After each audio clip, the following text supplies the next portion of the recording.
I'm gonna ask the council now that we accept the alternate three so they can get started on the budget for next year. And, I would like to make a motion if, it's all right with Mr. Wesley, Alderman Wesley, if I made it. Joe, I have no problem with it, but I'd like to see if any other council members has anything to say, like Okay. Mr. Knight. All right. And then that votes- I have no problem going for the motion then. Mr. Knight? Swinger? Short. You have anything to say? Just to say that when we started talking about this, the only difference that I saw was that the people who use just 7,000 would pay the lower rate, and the people who use more than 7 would pay the next rate all the way. And that, it only comes out to about $3 more between somebody, in these examples you gave us, between the first tier and the third tier. It's about $3.08 more. So it's okay to do it this way. I think maybe we could have done it the other way a little bit more, so we could have given those who use less water even a bigger break. But I think this is probably the fairest way of doing it, the rational way of doing it. So I have to go along with the number 3 tier on both water and sewer. Mr. Coles, you want to make the motion? Wait, one question. Go ahead. Maggie, I got on the sewer here. So 53.96. That's not what everybody's paying right now. No, that would be what they would pay if you used a flat rate, just a plain flat rate. Okay. Last time when I showed you this, the number was 5381. Everything changed because I had to change the consumption numbers. This is all based on a formula, I have to back into the numbers. So now it's 5396, but it's flat all the way through. 1 gallon, 50,000 gallons, 100,000 gallons, everybody just would pay one flat rate. And that was why the objections were that it didn't take into account the very small users. We remember now, the city does have people who just get charged for sewer only, and that will be based on a factor of like 10. Whatever the rate is, that's what they're going to pay for usage of 10.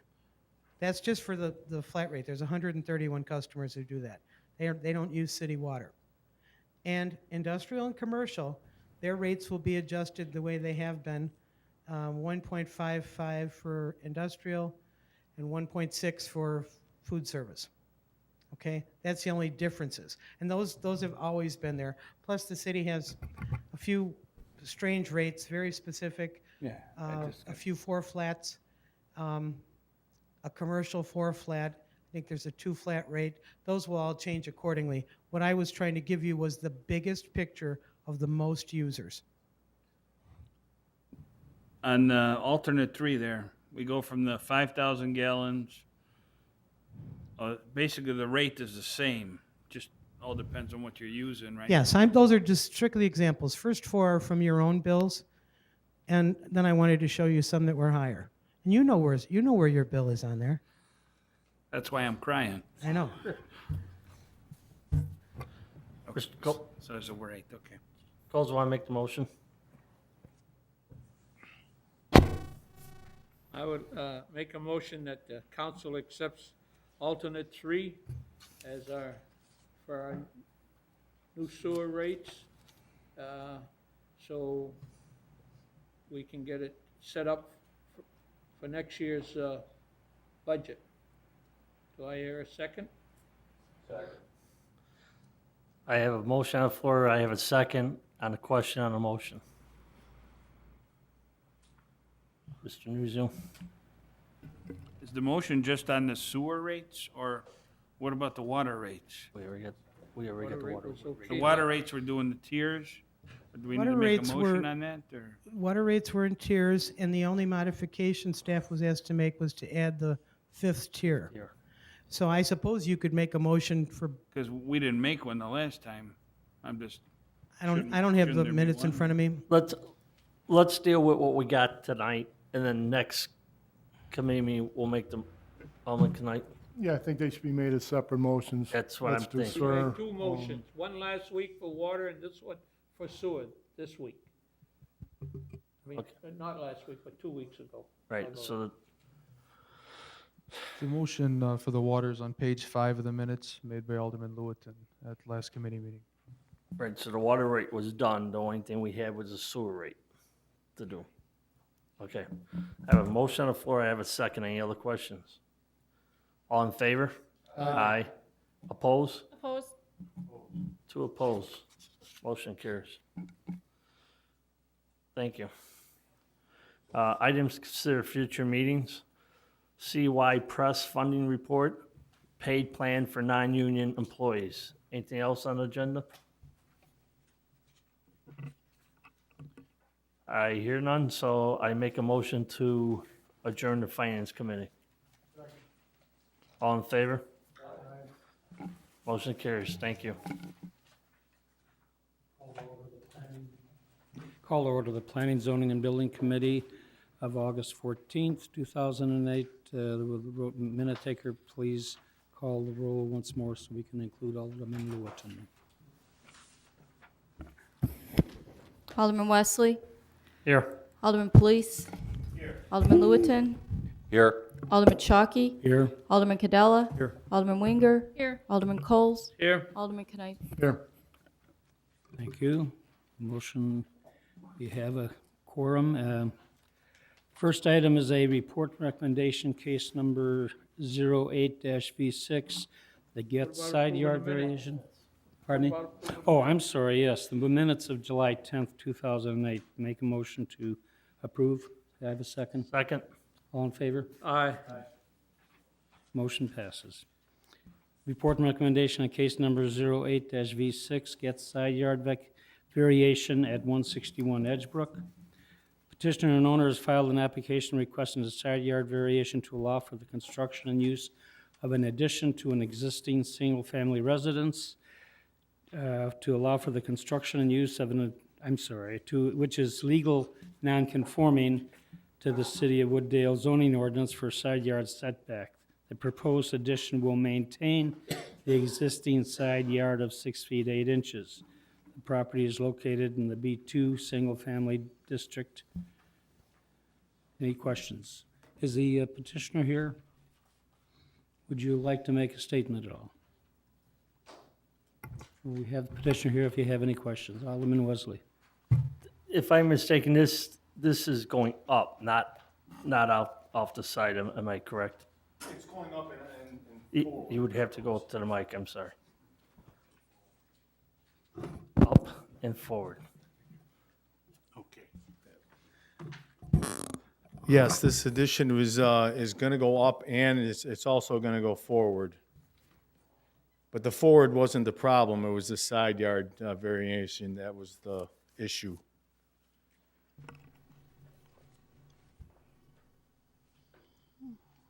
Question answered?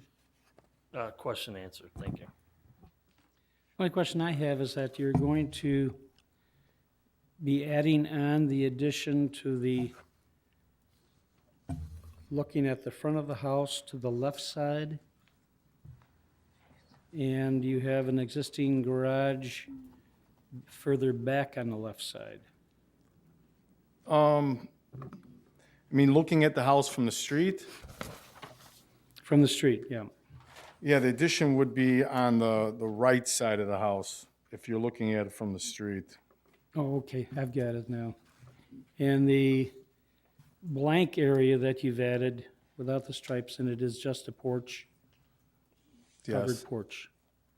Yeah, the porch is, that was added too. And then you're going up higher. second Yeah, right floor. now it's basically a Cape Cod house right now, so I'm gonna take the roof off and completely put 4 walls up and a new roof that would give me more living space. Alderman Coles. This thing has already been approved by the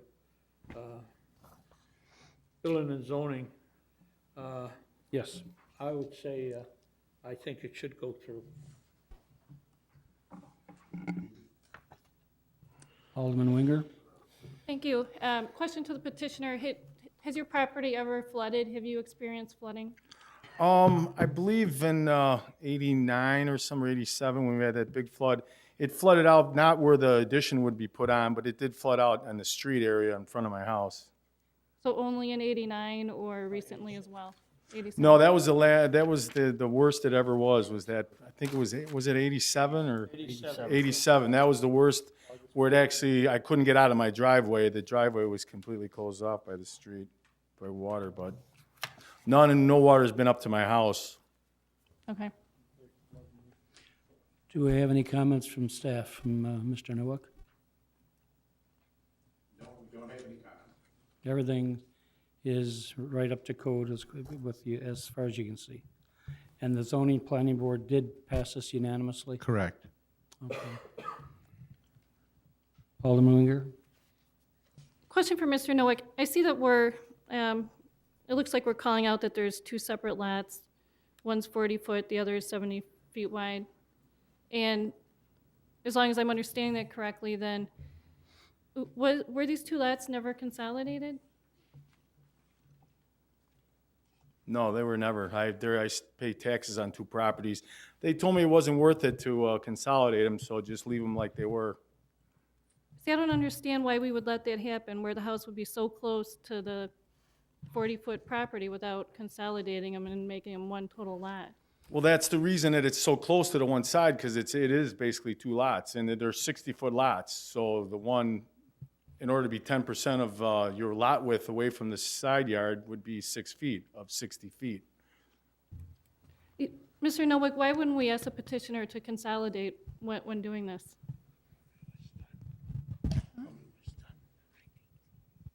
But our map doesn't show it.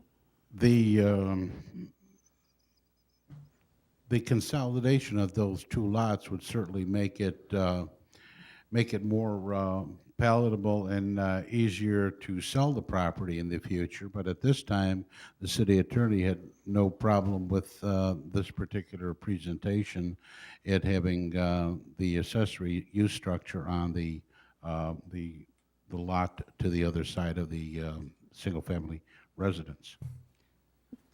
But if I may follow up, from a neighborhood perspective, it would be helpful if this was one whole lot, because then it would prevent the sale of the second lot and more increased building.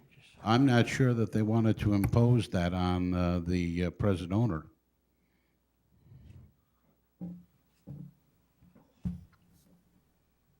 Alderman Coles? I think probably that section was put on that other lot.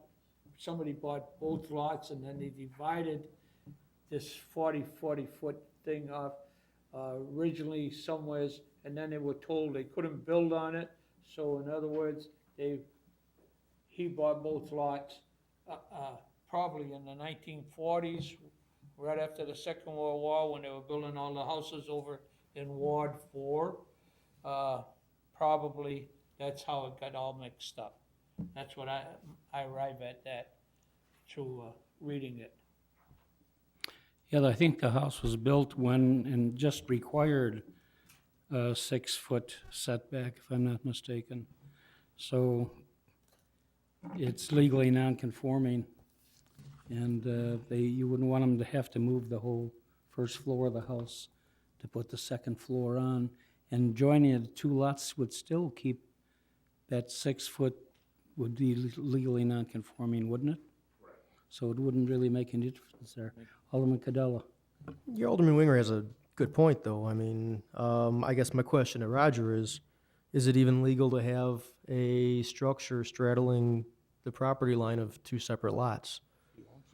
You know, even in the case where this is one owner, but if it's two tax bills, is that a county issue? And Alderman Schalk, you're right. I mean, that's not going to affect, granting the variance or any of the physical conditions around the variance, because that's on the other side of the lot. It just looks peculiar that the structure is over both lot lines. You're right. In a perfect world, you would want at least to have the structures each on their separate lot. With this having been constructed well prior to even the initiation of our original zoning ordinance, evidently at that point in time, there were no controls or regulations as to where they would be placing these particular structures. It's really hard to tell from the plan we have here. The existing residence, is that on just one lot, or is it actually going into the second lot? I do believe it is straddling the other lot. It does, okay. From my understanding, when I purchased the home, the neighbor to the, would be the north of me. I think what he said that the original owner that owned my home, owned the lot next door, sold a third of the lot to the neighbor to the north of me so that nobody could build between them. So he sold, and he added that onto his property, but then left his alone because he was the original owner of both lots. Alderman Cadella. Yeah, first let me just say that I'm completely in favor of granting the variance for what you're trying to do here, but I'm still kind of hung up on the two lots. I mean, if these really are two lots and we're treating them as such, and I think I have to involve Roger in this discussion, then aren't we looking for a variance on the other side too? Because, well, there's no dimension given this thing is scaling out even closer than 6'8" from the other lot line. And also, if Roger or anybody in the room has any information they can share with me, what does it take to consolidate the two lots? I mean, it takes a new plat of survey, which I assume you're going to need at the time of granting a building permit anyway, and some filing fee with the county. But beyond that, there might even be a tax benefit to only having one lot for this particular landowner. So I may be wrong on that, but Well- it seems to me for housekeeping, I'd much rather see No, this not as at a all. single lot. The basics of it would be that he would have to file a subdividers agreement, which would consolidate the two lots into a single lot subdivision. Which entails what? Which entails some paperwork documents, the city attorney's drafting of the agreement, and the payment of fees. Okay, that answers that question, but the first question was, don't we need a variance for the other side? I mean, how is this different than if this gentleman owned two standard full-size lots and the house was closer than the allowable side setback to the shared property line? Because that's what we have here. I'm assuming from scaling it out, although no dimension is given. I mean, it seems to me that maybe he needs to be, or we need to be granting a variance for both sides, Well, because not it's be- existing non-conforming the whole structure. It's pre-existing non-conforming, or legal non-conforming structure, but also this is within the overlay district, which we have certain lots there that are possibly in a 3 to 4 foot range, and it was determined back at that time that those would not necessarily have to be brought in as an additional variance. Okay, so you're saying the part of the structure that he's not adding on to, which may be only 3 or 4 feet away from that lot line, isn't part of this because he's not adding on to that. The new structure has nothing to do with the other lot line. Correct. It's too far away. Okay, gotcha. Alderman Lewitton. I'd like to ask the petitioner 2 questions. One, would consolidating the lot, in your opinion, create any hardship for you?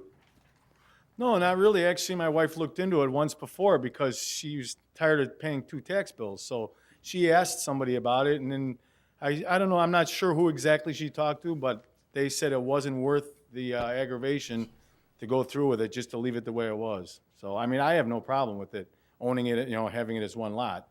I mean, I don't know if that's gonna be cheaper as far as my taxes go, but, I have no problem with that. The other issue here too is that he can have the two lots with respect to two different structures because the secondary or accessory structure is not his principal residence. the garage as the accessory structure can sit on a lot on its own. And also, you can have a second lot where the individual single-family residence is situated. Alderman Cadella. And I agree with that, and I've seen it many times, but in this case, that's not the case. The garage is sitting kind of on both lots. Well, I So think all I'm doing, and maybe I think all I'm doing is making a recommendation that if you're gonna need a fresh plat of survey, because if you've been there since prior to 24 years. '87, yours may not be current enough to pull a permit. That might be the most expensive part of consolidating. It might be time to do it. I know my parents had the same situation. They were essentially two 50-foot lots in an R1 district when they bought the place. In the first few years, their taxes were kind of high until they consolidated. Same thing, actually, it was the house that straddled the line, so it was peculiar in and of itself, but we're talking 20-plus years ago, but I know that there was some savings for them in doing that, so maybe this is nothing but a recommendation to you, but Yeah, the like most it's- difficult part of it and the most costly might have been the plat. I think you need it anyway, so. Right, and like you said, I'll probably need that anyway, so. I mean, yeah, I definitely look into it. I haven't, like you said, I don't have a problem with that at all. we could certainly assist the petitioner in following through and talking to the city attorney and the petitioner with respect to whether or not it's in his best interest, cost-wise or whatever, in order to do this. Yeah, that's fine with me. Alderman Winger. I really truly believe these lots should be consolidated, and that would be the best assurance for future generations in this neighborhood. And so, how quickly can that conversation happen between the attorney and kind of planning out whether they're going to be consolidated or not? Would that happen before next week, Thursday, or no? Try. That's predicated on being able to talk to the parties involved as well as the city attorney. Okay, so currently I'm not going to be affirmative on this, but if the information does come back and it all comes together, then certainly I'll feel better about it. Thank you. Alderman Police. Regarding consolidation, it'll take about at least 2 to 3 months to get it done. And if the petitioner would like to build this summer, we should kind of, if the council wants to make a stipulation that he needs to consolidate the lots but move the project forward, because I've done 4 consolidations, and by the time you get the plat, go to zoning board of appeals, and so on, it'll take 3 months easy. He's got to get the plat anyways, and that is the most expensive part, because I did it 4 times. Would you like to make that in the form of a motion? There's a motion on the floor already. No, If he not wants yet. to add that. Well, there was a request. We don't have a motion to approve yet. Okay, I'll make it I will agree with the Building and Zoning Committee with their approval or their voting of recommending that we do approve case number 08-V6, the Getz side yard variation at 161 Edgebrook. And would you like to make a part of that they go ahead with the consolidation of the lot then? Can we do that, make that as part of this motion? I'll be honest, for me, it doesn't matter if he leaves it like this, because it's a 40-foot lot, he can't build on, even if he wanted to sell it, he can't. Well, I'd like to see it done, then I think we'd Council- have, if that's the council's wish, that's we'd have fine. unanimous approval then if we did have that consolidation. But can we make that condition on the approval? I would certainly ask the petitioner his preference on this. Like it says, it could actually save me in my taxes. I mean, I don't have a problem with it at all. It's not gonna affect anything. I'm not going anywhere. My garage is on the other property, which, and it's too small to build on, so it would only be to my benefit, I think, to have it consolidated. I looked into it once, like I said, and someone said that it wasn't a good idea, so, Probably due to the length of time involved right, at that point in time. right. So I'll make that as part of the motion then, And to that would- have that approval for the consolidation go ahead And then he can move forward and then have the with consolidation the project follow up. now. Is that agreeable? Okay, that's the motion. Do I have a second? Second it. All in favor? Aye. Opposed? Motion carries. You're all set. Thank you very much. Thank you. Next item is report recommendation on case number 08-SU8, the Pixie Dixie Daycare Special Use Permit at 199 South Addison Road. The petitioner and tenant Derek Lasko is requesting an amendment to the existing special use permit to allow for an expansion of the daycare facility into the adjacent Unit 101. Unit 101 is currently vacant space between the Brookwood Office Center complex located at the northeast corner of Elizabeth Drive and Addison Road. Is the petitioner here? They're not, I take it.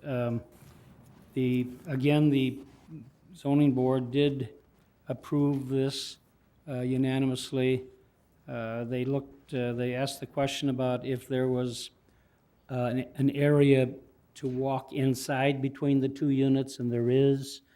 I checked with the manager of the building, and there is definitely an area to go, so they don't have to walk outside in the wintertime, because the two units on the site map look like they're separated.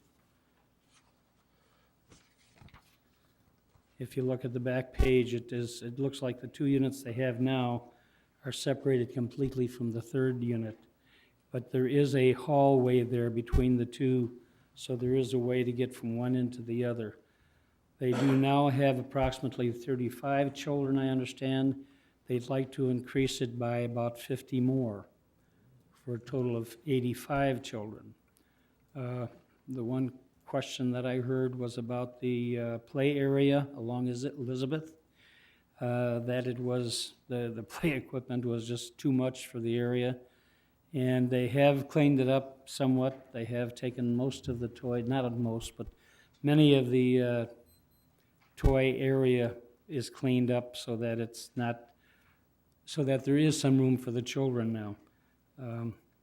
Whether there's room for 85 children is another matter. I'll leave it up to you.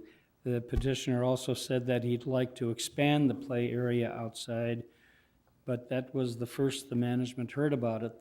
He hadn't asked him about it, and the only way they could expand is to go to the north and take over part of the parking lot.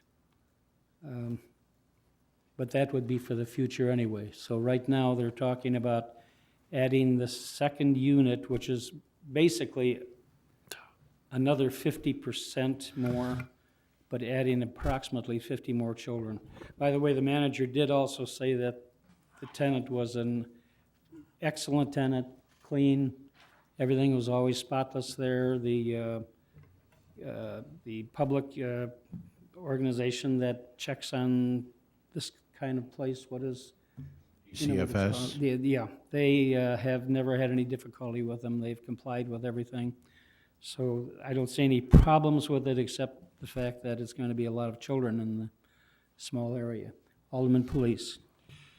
Okay, you're saying that it's an increase in 50% in their total area. If they have 35 children now, and they want to expand, add an additional 50. Number one, DCFS would regulate if they can add another 50. If they're only increasing their size 50%, I don't think they're gonna let them have another 50, maybe 18 or 20. They have, I understand they have approved it. Now, it is a little bit more than 50%. I have to take that back.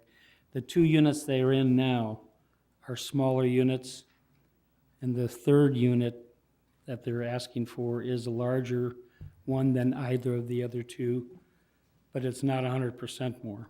But again, they do want 50 more children. Well, as long as DCFS approve, says They it's have- okay, I've got no problem, personally. So I Yeah, understand they have that. to authorize final approval on such an expansion. Any comments, questions? Alderman Cadella. Yeah, my only comment would be that if this is approved, I'd like to make sure that staff holds this tenant to the highest standard of property care and maintenance, because that was a heck of a mess out